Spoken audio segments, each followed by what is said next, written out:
मैं चेतन सुमन स्वागत करता हूँ आपका एलओएल क्लासेस लर्निंग इन फन में क्लासेस में। आज वीडियोस के इस क्रम में क्लासेस के इस क्रम में मैं आपके लिए कॉम्पिटिटिव एग्जाम्स के लिए पॉलिटिकल साइंस के राजनीतिक विज्ञान के एक नए टॉपिक नहीं पुराने टॉपिक लेकिन बहुत ही महत्वपूर्ण टॉपिक जो सब में देखने को मिलता है संविधान, इसके बारे में अपन बात करेंगे।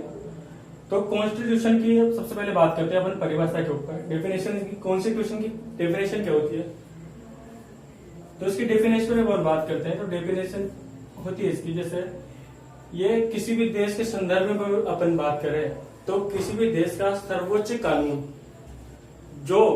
जो कानून किसी भी देश की शासन व्यवस्था को संचालित करता हो, जो किसी भी देश की पूरी शासन व्यवस्था होती है इसको संचालित करने का कार्य जो सर्वोच्च कानून किसी भी देश का करता है उसे बोलते हैं अपन संविधान। तो एक तरीका का जो संविधान है वो एक सर्वोच्च कानून या फिर कानून होता है जो पूरे देश की शासन व्यवस्था को संचालित करता है। ये होती है इसकी डेफिनेशन, ये होती है इसकी परिभाषा। तो अपन दूसरी बात करेंगे कि इसके रूप क्या क्या होते हैं, ये कितने तरीके का संविधान होता है। दो तरीके का संविधान होता है। एक होता है लिखित संविधान, अपन वैश्विक तौर पे बात कर रहे हैं तो ये होता है तो लिखित संविधान, और एक होता है अलिखित संविधान, दूसरा होता है अलिखित संविधान। तो लिखित संविधान जैसे कि आप जानते होंगे कि लिखित संविधान भारत का जो संविधान होता है वो लिखित संविधान होता है। तो इसके अलावा एक अमेरिका का लिखित संविधान है। तो जैसे इसके उदाहरण तौर पे अपन देखें तो दो उदाहरण अपने सामने जो बड़े बड़े हैं जिनके संविधान बड़े बड़े हैं उनको अपन लेके चले तो भारत का और अमेरिका का दोनों का संविधान लिखित संविधान के रूप में मिलता है। और जो अलिखित संविधान होता है इसको अगर इसका एक उदाहरण देखना है तो देखते हैं अपन ब्रिटेन का भी अपना अलिखित संविधान होता है। तो अपन भारत के संविधान के बारे में अध्ययन करेंगे। तो भारत का जो संविधान है ये विश्व का सबसे बड़ा संविधान होता है जो अपन को लिखित संविधान के रूप में मिलता है। भारत के संविधान के बारे में अपन बचपन से चीज पढ़ते आ रहे हैं कि भारत के संविधान को लिखने में या फिर समायोजित करने में वर्ष टाइम लगा था 2 वर्ष का, 11 माह का और 18 दिन का। इसमें लागत जो बहुत से लोगों ने सुनी होगी लागत और बहुत से सुनी भी नहीं होगी लागत, वो होती है 64 लाख रुपए की लागत संविधान को पूर्ण रूप से तैयार करने में अपन को लगी थी। तो ये हो गया समयावधि और इसमें होगी लागत। तो ये अपन को याद रखना है जो कि जनरली क्वेश्चन एग्जाम्स में आते हैं। समयावधि होगी और ये होगी लागत। इसके बाद अपन बात करेंगे कि भारत का जो लिखित संविधान है ये विश्व का सबसे बड़ा संविधान है, विश्व का सबसे बड़ा। आप चाहे तो इनके नोट्स बना सकते हैं, नहीं तो जो आज अपन पढ़ाई करेंगे इसकी जो पीडीएफ है वो आपको डिस्क्रिप्शन में मिल जाएगी, वहां से आप जाके डाउनलोड कर सकते हैं। जो उसमें से आप अपनी कॉपी में नोट्स बना सकते हैं। तो विश्व का सबसे बड़ा संविधान भारत का हो गया लिखित संविधान जो है, और इसकी समय अवधि होगी 2 वर्ष 11 माह 18 दिन और लागत इसमें लगी थी 64 लाख रुपए। तो ये होगी अपनी बात। इसके बाद अपन बात करेंगे अपना संविधान विश्व का सबसे बड़ा संविधान है। तो अपन देखेंगे कि विश्व का सबसे बड़ा संविधान है तो इसमें सम्मिलित क्या क्या है, जब तभी ये विश्व का सबसे बड़ा सबसे विशाल संविधान बनता है। तो उसके लिए अपन देखेंगे इसमें 395 अनुच्छेद है। इसमें भागों की संख्या बाद में अपन अध्ययन करेंगे कि भाग क्या होते हैं, संविधान में अनुच्छेद क्या होते हैं, अनुसूचियां क्या होती है। तो इसमें भागों की संख्या होती है 22। तीसरी बात में अपन बात करते हैं इसमें अनुसूचियों की संख्या क्या होती है। इसमें अनुसूचियों की संख्या होती है 12। इसमें जो संविधान संशोधन है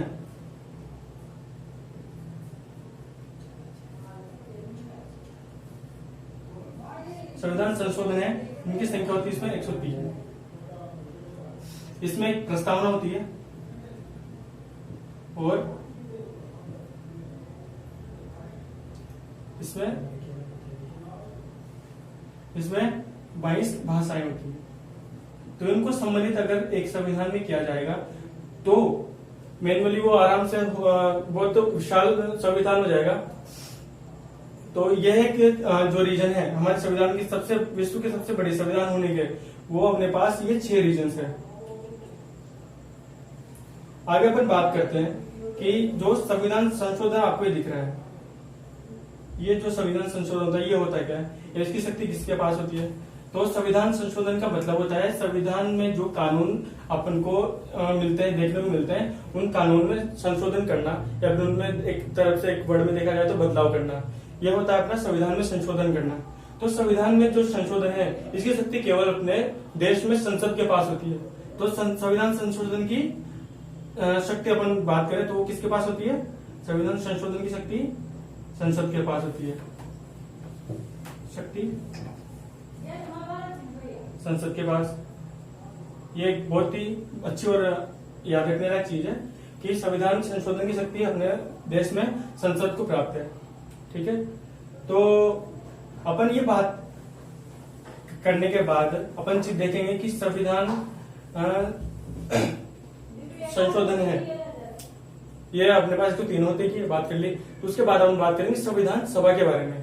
संविधान सभा के द्वारा ही ये 2 वर्ष 11 माह 18 दिन में अपना संविधान बन के कंप्लीट हुआ था। तो संविधान सभा के बारे में अगर अपन बात करें तो संविधान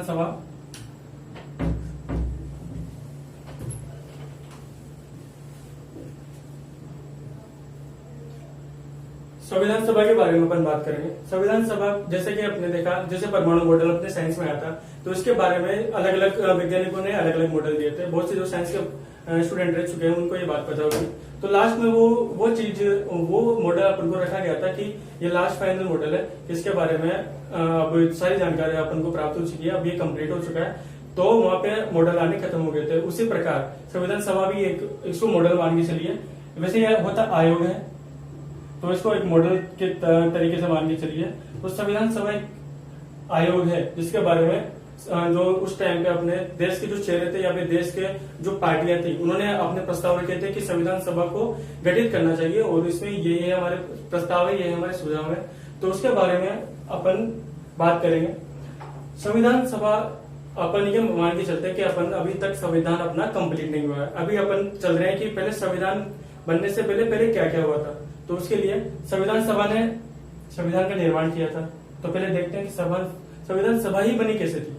तो अपन बात करते हैं इसमें पहले कि सबसे पहले 1934 में एक देश के चेहरे थे उस टाइम पे, एम.एन. रॉय।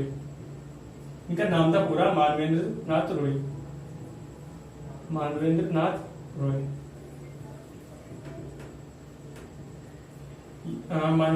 इन्होंने प्रस्ताव रखा कि यार अपने भारत देश में संविधान की आवश्यकता है, तो उसके लिए संविधान सभा का गठन करना चाहिए।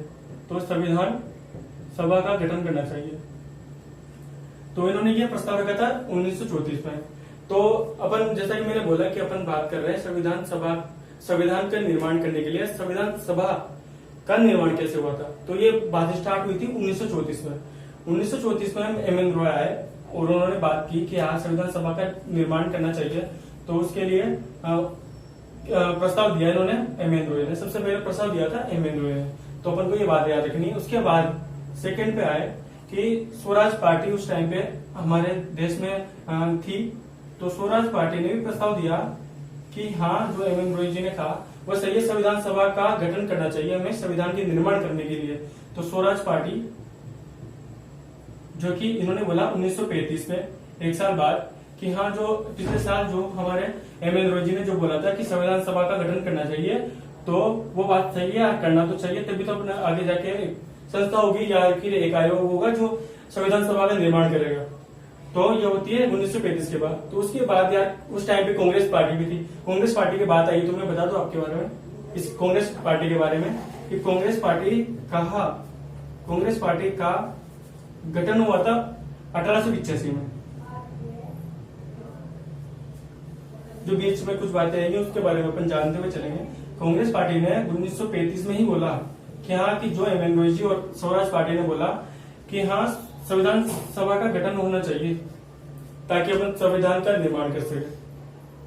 तो कांग्रेस पार्टी भी है और इन्होंने 1935 में बोला कि संविधान सभा का निर्माण होना चाहिए। तो चौथे नंबर पे कि भाई सब आ गए, कांग्रेस पार्टी आ गई। तो उस टाइम पे पंडित जवाहरलाल जी ने उन्होंने बोला कि हाँ संविधान सभा का निर्माण होना चाहिए। तो पंडित जवाहरलाल नेहरू आए, इन्होंने बोला 1938 में, अपन क्रम से चल रहे हैं कि संविधान का निर्माण होने के पहले जो 1950 को लागू किया गया था, उस संविधान के पहले संविधान को लेकर क्या क्या बातें हुई थी। तो 1938 में पंडित जवाहरलाल नेहरू आए और इन्होंने बोला कि जो वयस्क मताधिकार है उस टाइम पे, जो वयस्क थे उस टाइम पे, जो मतलब राजनीति में थे बहुत मुख्य चेहरे, उन्होंने उनमें से पंडित जवाहरलाल नेहरू जी मुख्य थे इसी। तो इन्होंने बोला संविधान सभा का वाकई निर्माण होना चाहिए, जो कि संविधान निर्माण होगा तो उसमें एक संस्था अपना कार्य करे, जो इसमें सदस्य होंगे वो संविधान में निर्माण करने में बड़ी बात अपनी मदद करे। तो उसके लिए पंडित जवाहरलाल नेहरू आए थे 1938 में, इन्होंने संविधान सभा का ये दे दिया प्रस्ताव। उसके बाद आपको पता होगा कि हमारा देश 1947 में आजाद हुआ था, तो उसके बात चल रही है 1938 की। तो कैजुअली अपन देखेंगे तो वो हो गया कि 1938 में ब्रिटिश सरकार के अपना भारत अधीन होगा। तो उस टाइम पे सरकार कौन सी होगी? ब्रिटिश सरकार होगी। तो ब्रिटिश सरकार, क्योंकि तुमने सबने बोल दिया कि संविधान सभा का निर्माण होना चाहिए, तो इन्होंने सबकी मांगे सुनी कि भाई हाँ तुमने बोला कि संविधान सभा का निर्माण होना चाहिए। तो इसने बोला कि हाँ तुम्हारी मांगों को मैं ध्यान से सुना मैंने कि ब्रिटिश सरकार ने बोला कि संविधान सभा का निर्माण तो होना चाहिए, पर मैं अपने हिसाब से निर्माण करना चाहता हूं कि भी तुम संविधान सभा का निर्माण अपने हिसाब से मत करो, कि मैं बताता हूँ कि संविधान सभा का निर्माण कैसे करते हैं। तो ब्रिटिश सरकार ने बोला कि 1946 में डायरेक्ट नहीं ना 1940 में, 1938 के बाद 1940 में इसने अगस्त 1940 में प्रस्ताव दिया, उसको अगस्त प्रस्ताव ही बोलते हैं, अगस्त प्रस्ताव में इन्होंने दिया कि हाँ संविधान, मतलब उसमें जो रिपोर्ट में जो सिफारिशें थी संविधान सभा को लेकर कि संविधान सभा में अपन ये चीजें रखेंगे या फिर ये शर्तें होगी जो संविधान सभा के सदस्यों को माननी पड़ेगी, जो संविधान सभा की जो ये नियम होंगे, तो इन्होंने अगर प्रस्ताव में दिए थे। तो 1940 में इन्होंने अगस्त प्रस्ताव दिया और एक क्रिप्स प्रस्ताव उस टाइम के विचारक थे स्टेफोर्ड क्रिप्स, जिनकी मदद से प्रस्ताव दिया गया था, जो ब्रिटिश सरकार के अधीन दिया गया था, वो दिया गया था 1942 में। तो 1942 तक की बात हो गई कि सारे जो प्रस्ताव थे, इन्होंने संविधान सभा के बारे में जो प्रस्ताव थे, जो कि सारे जो भारत के उस टाइम के चेहरे थे उन्होंने दिए, और जो ब्रिटिश सरकार के अधीन जो 2 प्रस्ताव थे वो दिए संविधान सभा के बारे में। तो देने के बाद जो ये संविधान सभा के 2 ये दिए गए प्रस्ताव, तो ये क्या किया कि उस टाइम में जो मेन चेहरे थे कांग्रेस पार्टी, चेहरे नहीं पार्टियां बोल सकते, कांग्रेस पार्टी थी, दूसरी थी मुस्लिम लीग, इन्होंने ये अस्वीकार कर दिया कि भाई आपने हमारे इतने जो भारत के चेहरे या फिर पार्टियां हैं उनके आपने बात नहीं मानी, तो हम आपके 2 प्रस्ताव नहीं मानेंगे, आप कुछ और सोचो जिसके बारे में संविधान सभा का निर्माण करें। तो उन्होंने कांग्रेस पार्टी ने और मुस्लिम लीग ने ये जो दोनों प्रस्ताव थे ब्रिटिश सरकार के, वो दोनों अस्वीकार कर दिए। तो ब्रिटिश सरकार ने कहा चलो ठीक है कि आपने ये अस्वीकार कर दिए, तो अब क्या करें। तो ब्रिटिश सरकार ने थोड़ा सा टाइम लिया और अपना सुझाव दिया कि यार सारे प्रस्तावों को देखा, सारों से उन्होंने एक लास्ट में एक बात कही कि चलो ठीक है तुम्हारी नहीं हमारे नहीं, अपन बात करते हैं कैबिनेट मिशन के बारे में। कैबिनेट मिशन के बारे में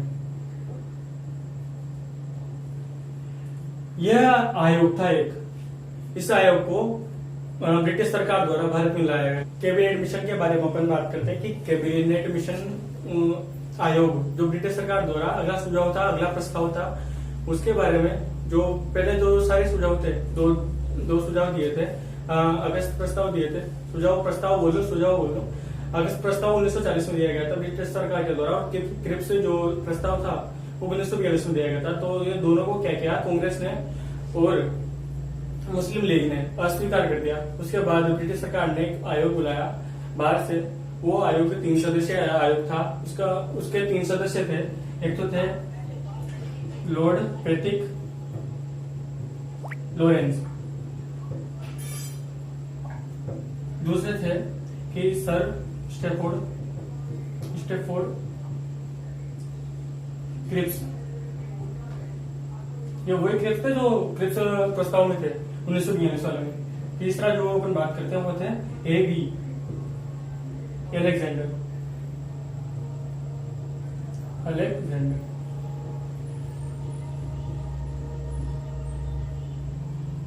ये 3 व्यक्तियों का वो आयोग था जो बाहर से बुलाया गया था। तो ये आयोग जो है ये अपना पहुंचा था इंडिया में 24 मार्च 1946 को। उसके बाद क्या हुआ कि 1942 में जो क्रिप्स प्रस्ताव था, उसके बाद 43-45 में कुछ हुआ नहीं इस बारे में, संविधान सभा के बारे में। उसके बाद डायरेक्शन आता है 1946 24 मार्च को जो अपना ये कैबिनेट मिशन था, कैबिनेट मिशन आयोग जो था वो भारत में आया। उसके बाद आते ही जो ये तीनों व्यक्ति थे उस आयोग में, इन्होंने क्या सदस्य जो थे आयोग में, इन्होंने क्या किया कि अपन इंडिया घूमना चाहते हैं तो ये इंडिया घूमे।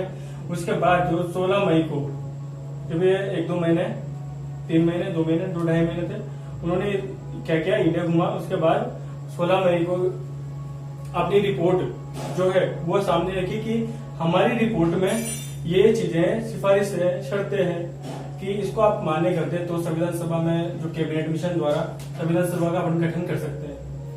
तो 3 सदस्यों आयोग हो गया। तो इनकी सिफारिश हो गया, इनकी शर्तों के बारे में अपन बात करते हैं। इन्होंने क्या शर्तें रखी या फिर क्या सुझाव दिए संविधान सभा के बारे में कि अपन संविधान सभा का निर्माण करें, इस गठन, इस मिशन, इस आयोग के द्वारा। तो पहली जो शर्त है या फिर सिफारिश है उसके बारे में अपन बात करते हैं कि इन्होंने क्या कहा। इन्होंने कहा कि भारतीय संघ का निर्माण करना पड़ेगा, कि भारतीय संघ का निर्माण करना पड़ेगा जिसमें भारत के सारे प्रांत और देशी जो रियासतें हैं उनको शामिल करना पड़ेगा। तो इन्होंने क्या कहा, जो प्रांत है और जो देशी रियासतें हैं इनको शामिल करो, देशी रियासतों को शामिल करो कि एक संघ बनाओ, मतलब टोटल एक संघ बनाओ। भाई ठीक है, संघ बनाते हैं। अपन बाद में बात करेंगे कि ये किसने स्वीकार और किसने अस्वीकार किया। तो अपन बात करते हैं पहली शर्त क्या थी कि प्रांत और देशी रियासतें दोनों को मिला और एक पूरा भारतीय संघ बनाओ। तो दूसरी बात थी कि अंतरिम सरकार का गठन किया जाए, अंतरिम सरकार का गठन हो। उस टाइम भी क्या था, जैसे अंतरिम सरकार की बात आई है तो इसके बारे में अपन जानते हैं कि अंतिम सरकार का गठन इसलिए किया गया था, इसका गठन किया गया था 2 सितंबर 1946 को। इसका गठन इसलिए किया गया था कि उस टाइम पे आपको पता है कि 1946 में क्या हुआ होगा, क्योंकि 1947 में अपना देश आजाद हुआ था। तो 1946 में यह किया गया कि जो माहौल चल रहा था वो स्वतंत्रता संघर्ष का माहौल चल रहा था। तो उस टाइम पे एक अंतरिम सरकार का गठन किया जाना अत्यावश्यक था, क्योंकि जो अंतरिम सरकार थी ये अपन को स्वतंत्रता में मदद कर रही थी, कि मदद करेगी, मतलब ये सोच के इसका गठन किया गया था। तो ये सुझाव जो 3 सदस्य अपने जो संविधान कैबिनेट मिशन के 3 सदस्य थे उनको मालूम पड़ी कि स्वतंत्रता संघर्ष चल रहा है। तो उन्होंने एक सिफारिश अपनी ये देखी कि अंतरिम सरकार का गठन किया जाए या निर्माण किया जाए। तो ये उनकी दूसरी सिफारिश हो गई। तो तीसरी सिफारिश की अपन बात करेंगे। तो अंतरिम सरकार के अध्यक्ष और उपाध्यक्ष देखे अपन।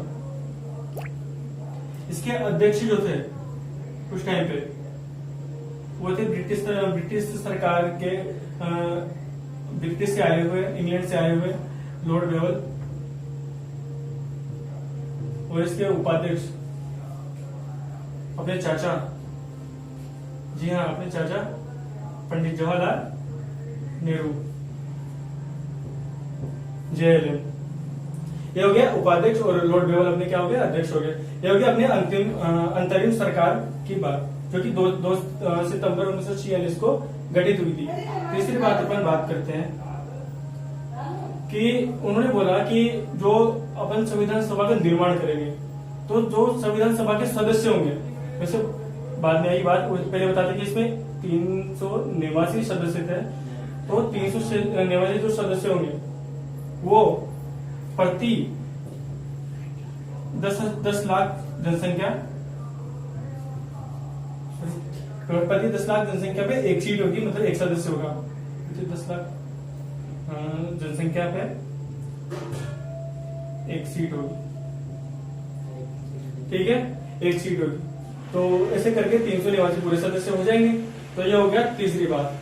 चौथी बात अपन बात कर रहे हैं, तो वही 389 सदस्य वाली, कि 389 सदस्य होंगे, तो इसमें मतलब ये सदस्य कहाँ से होंगे, कहाँ से कितने सदस्य होंगे, इसके बारे में ये चौथी जो सिफारिश थी वो थी, तो उसके बारे में थी पूरी जितने बात एडमिशन की बात चल रही था। तो चौथी बात थी अपनी कि 389 जो सदस्य होंगे, इसमें 292 सदस्य होंगे अपने ब्रिटिश प्रांतों से,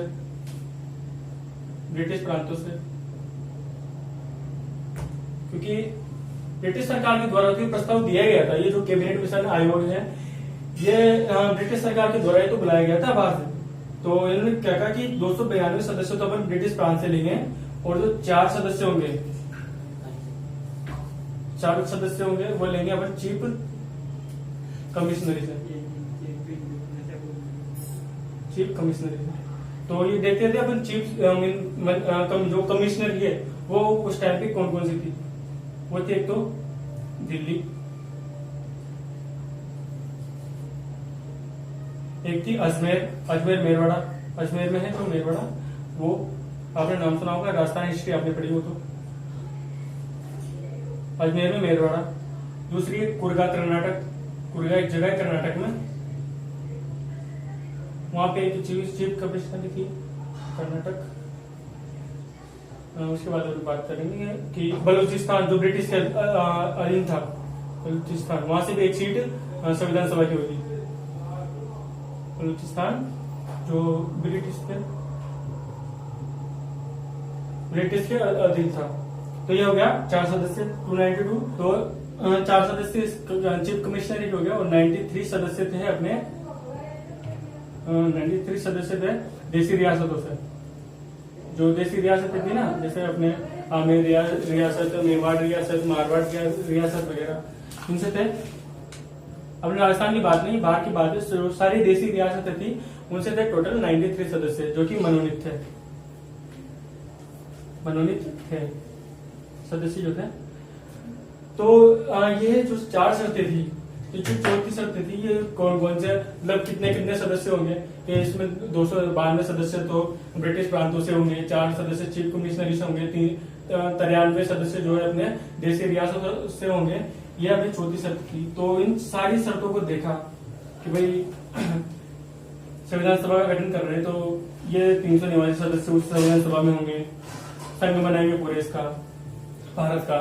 उसके बाद अंतरिम सरकार का गठन करेंगे, प्रति 10 लाख जनसंख्या पे अपन एक सीट का आवंटन करेंगे। तो ये सारी बातें अपन इसमें कैबिनेट मिशन में जो थी सिफारिश थी कैबिनेट मिशन की संविधान सभा का गठन करने के लिए, तो ये अपने कांग्रेस पार्टी ने स्वीकार कर ली। जो अन्य दल थे, स्वराज पार्टी हो गई, ऐसे जो अन्य दल थे, इन्होंने भी क्या की स्वीकार कर ली जो ये सिफारिश थी। किसने कर ली? अन्य दलों ने भी कर ली। लेकिन जो मुस्लिम लीग थी उस टाइम पे उसने ये अस्वीकार कर दी।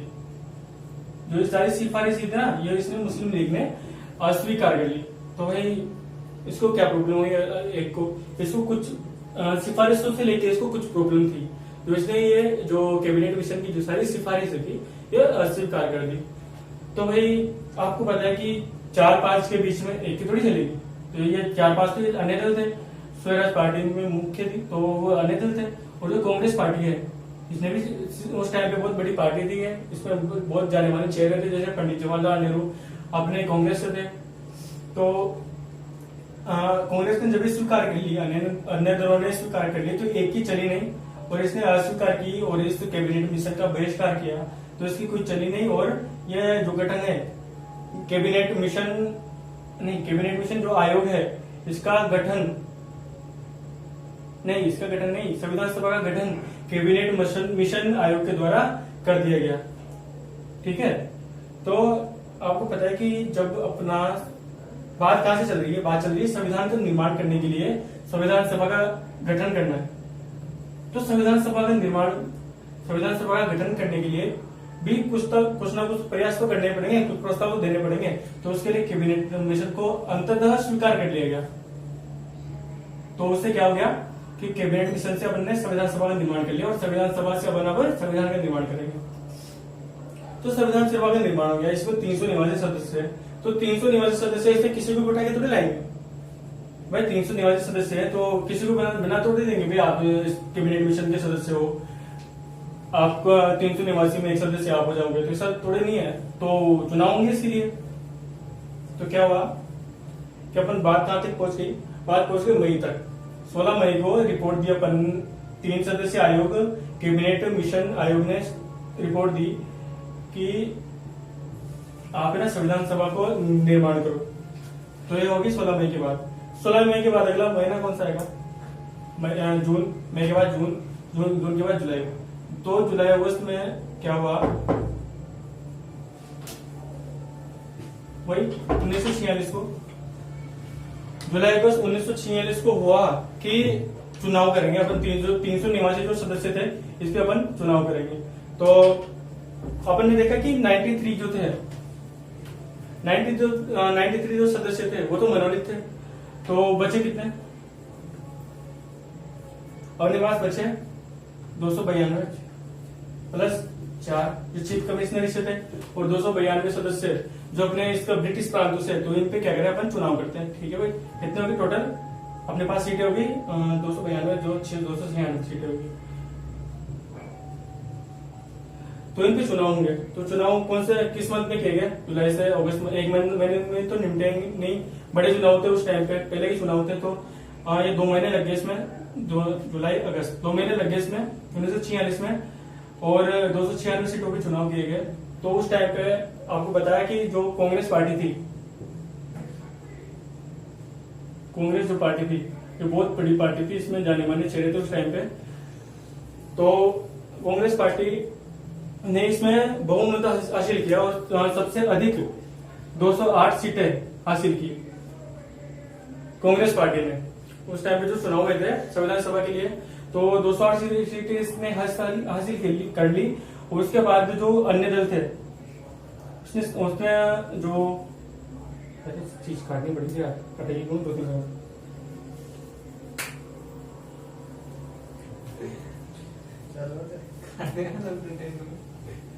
तो उस टाइम पे जो जानी मानी पार्टी थी, बड़ी पार्टी थी, जिसमें 1885 में बन चुकी थी। तो 1946 में लगभग इसको 15 और 46 लगभग इसको 61 साल हो चुके थे। तो 61 साल में ये पार्टी बहुत डेवलप हो चुकी थी। इसकी जो इसके सदस्य थे वो गिने, मतलब जो जाने माने थे उस टाइम पे राजनीतिज्ञ, बड़े बड़े राजनीतिज्ञ थे। तो कांग्रेस पार्टी ने सबसे ज्यादा सीटें 208 सीटें हासिल की इस चुनाव में, बहुमत हासिल किया। उसके बाद उससे कम जो सीटें हैं वो आई अपने मुस्लिम लीग के पास, वो आई अपने पास 73 सीटें। उसके बाद जो अन्य दल हैं, अन्य दलों ने सारी जो मिलके हासिल की, जो जिसमें स्वराज पार्टी मुख्य थी, मैंने बताया पहले थी, वो 15 सीटें इन्होंने मिलकर हासिल की अन्य दलों ने। तो हो गए पूरे 208, 73 और 15 करके 200 कितना हो गया 96, पूरी सीट कंप्लीट हो गई। तो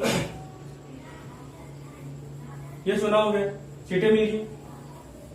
तो कुल मिला के अपन चुनाव करने के बाद जो सारी सीटें 296 सीटों पे चुनाव किए गए और 296 सीटों पे 208 बहुमत से 208 सीटें तो क्या करी कांग्रेस ने हासिल की। और जो 73 सीटें थी वो मुस्लिम लीग ने हासिल की। और कितनी इसमें जो 15 सीटें थी वो अन्य दलों ने हासिल की। तो 296 सीटें होगी टोटल। तो फिर क्या था कि संविधान सभा का आखिरकार सदस्य होंगे, जिसमें ये जो निर्वाचित सदस्य थे ये थे निर्वाचित सदस्य थे प्लस मनोनीत सदस्य हो गए, सदस्य हो गए। दोनों इस प्रकार के इसमें सदस्य थे निर्वाचित ये हो गए, और जो 93 सदस्य जो थे मनोनीत थे अपने देशी रियासतों से, तो ये 93 हो गए। तो टोटल कितने हो गए? 296 प्लस 90, 7 4 11, 399 सदस्य हो गए। तो ये सदस्य अपने संविधान सभा के सदस्य हो गए। संविधान सभा का आखिरकार कैबिनेट मिशन आयोग के द्वारा गठन कर लिया ही गया। तो ये एक मोस्ट बात है कि संविधान सभा का जो गठन है वो किस आयोग के द्वारा किया गया, तो उसका नाम है कैबिनेट मिशन के द्वारा, कैबिनेट मिशन के द्वारा। तो चुनाव किसमें होते हैं आपको पता है, चुनाव हमने किए थे जुलाई अगस्त में। उसके बाद अगस्त, सितंबर, अक्टूबर, नवंबर से कुछ नहीं हुआ, फिर लास्ट में चुनाव करके रिजल्ट सब करके रखे दिसंबर आ गया। तो दिसंबर 1946 को संविधान सभा का गठन कर दिया गया फाइनली। संविधान सभा का गठन हुआ, सभा का गठन, ठीक है। 6 दिसंबर 1946 को संविधान सभा का गठन हो चुका था। तो एक बात इसमें देखें अपन, तो उस टाइम पे आपको पता है कि राजस्थान में जब एकीकरण हुआ था, वो आप पूरी बात तो एकीकरण में पढ़ेंगे। उस टाइम पे प्रांत रियासतें थी, एकीकरण के टाइम पे ये मिलके संघ बना था इनका। तो जो प्रांत थे, रियासतें थी, उसमें सबसे बड़ा प्रांत था जो प्रेजेंट टाइम पे यूपी में है, उसको संयुक्त प्रांत बोले। तो 208 सीटें, 73 सीटें, जो 15 सीटें हैं, सारी सीटों में 55 सीटें अपने संयुक्त प्रांत से थी। तो यहां से सबसे अधिक सदस्य आवंटित किए गए थे। तो ये आप याद रखना, आवंटित किए गए थे, ठीक है। 55 सदस्य संयुक्त प्रांत से आवंटित किए गए थे, जो प्रेजेंट में यूपी में है, ठीक है। ये एक याद करने वाली बात है इसमें। और अपन आगे बात करते हैं इसमें कि अपन बात करते हैं राजस्थान की। राजस्थान से जो ये सदस्य थे 389, इनमें राजस्थान से जाने वाले सदस्यों की संख्या थी 12, जिसमें मोस्टली अपन बात करें जो 12 सदस्य थे, उनमें जो अजमेर के जो मेरवाड़ा है, वहां से एक सदस्य थे जो कि निर्वाचित किए गए थे। अजमेर के मेरवाड़ा से मुकुट बिहारी लाल भार्गव, मेरवाड़ा से मुकुट बिहारी लाल। एक क्वेश्चन पटवारी के 2014 के एग्जाम में एक क्वेश्चन आया हुआ है कि जो अजमेर के मेरवाड़ा से संविधान सभा के निर्वाचित सदस्य का नाम क्या था, निम्न में से कौन से, जो ऑप्शन 4 दिए हुए थे उनमें से कौन सा ऑप्शन सही है कि अजमेर के मेरवाड़ा से निर्वाचित संविधान सभा के लिए सदस्य का नाम है। तो वो नाम था मुकुट बिहारी लाल भार्गव। अभी तक 12 सदस्यों में से ये क्वेश्चन आया है। तो ये आपको ध्यान रखने वाली बात है कि कंपटीशन में जनरली जो रेयरली क्वेश्चन होते हैं वो रिपीट होते हैं। जैसे ये 12 सदस्यों में से कोई सदस्य का नाम पूछ रहे हैं, बहुत रेयर क्वेश्चन है, उसमें से अगर किसी का नाम आ रहा है तो ये रिपीट होने का चांसेस है। तो आप इसको ध्यान रखिए कि अजमेर के मेरवाड़ा से मुकुट बिहारी लाल भार्गव नाम के सदस्य निर्वाचित हुए थे। अपन बात करें कि 12 सदस्यों में कोई महिला भी थी क्या? राजस्थान में से 12 सदस्य अपन ने निर्वाचित किए संविधान सभा के लिए, कोई महिला थी या नहीं थी? तो आपको याद होना चाहिए कि 12 सदस्यों में से एक भी महिला नहीं थी जो राजस्थान से निर्वाचित हुई हो। बाकी अब टोटल 389 सदस्यों की बात करें तो इनमें टोटल 15 जो थी ये महिलाएं थी, लेकिन इसमें से राजस्थान में से एक भी महिला नहीं थी। ये भी याद करने के लायक क्वेश्चन है कि भारत से निर्वाचित 12 सदस्यों में एक भी महिला निर्वाचित नहीं थी संविधान सभा के सदस्यों के लिए। तो ये क्वेश्चन है। उसके बाद 389 में से 12 सदस्य अपने राजस्थान से हो गए। तो उसके बाद अपन बात करें कि जो टोटल मतलब मेनली अपन बात करें, टोटली बात करें तो वो ये है कि संविधान सभा का कैबिनेट मिशन के द्वारा 389 जो सदस्य थे वो निर्वाचित हो गए और संविधान सभा का गठन हो चुका था। 6 दिसंबर 1946 को इसका गठन हुआ। और जो कैबिनेट मिशन है, आयोग है, इसके द्वारा अपन इसका गठन करेंगे संविधान सभा का, तो गठन हो चुका है और तारीख है 6 दिसंबर 1946। इसका जो कभी कभी इसका नाम, जो वास्तविक नाम है अपनी संविधान सभा का, वो नाम भी पूछ लिया जाता है। इसका नाम है इंपेरियल लेजिस्लेटिव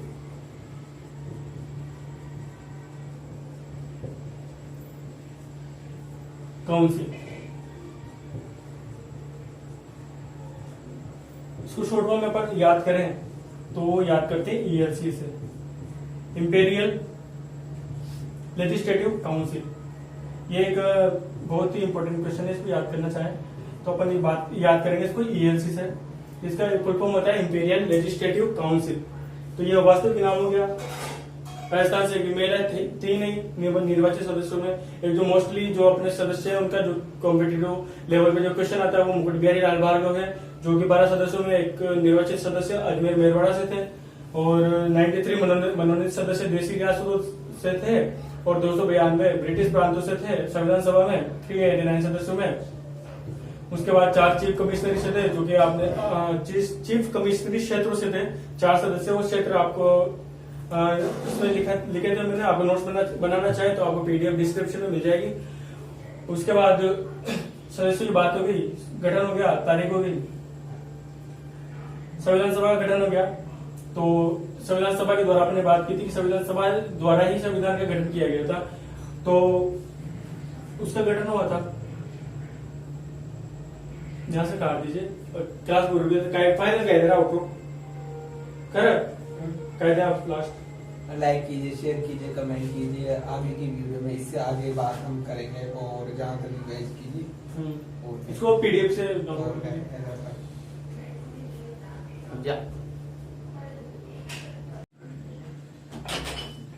तो संविधान सभा का गठन किया। अपन ने देख लिया कि कैसे संविधान सभा का गठन हुआ। संविधान सभा के द्वारा संविधान का निर्माण जो किया जाएगा वो टाइम समय अवधि अपन ने देखी है 2 वर्ष 11 माह 18 दिन 64 लाख रुपए की लागत से इसका संविधान का निर्माण किया गया था संविधान सभा के द्वारा। इससे आगे बात करेंगे अपन अगले वीडियो में। आप इस वीडियो को लाइक कीजिए, सब्सक्राइब कीजिए, कमेंट कीजिए, इम्प्रूवमेंट के लिए कमेंट कीजिए और देखेंगे इसके आगे जो वीडियो है संविधान के बारे में अपन बात करेंगे। जो वीडियो है आगे की वीडियो में देखेंगे। चलिए मिलते हैं अगली वीडियो में।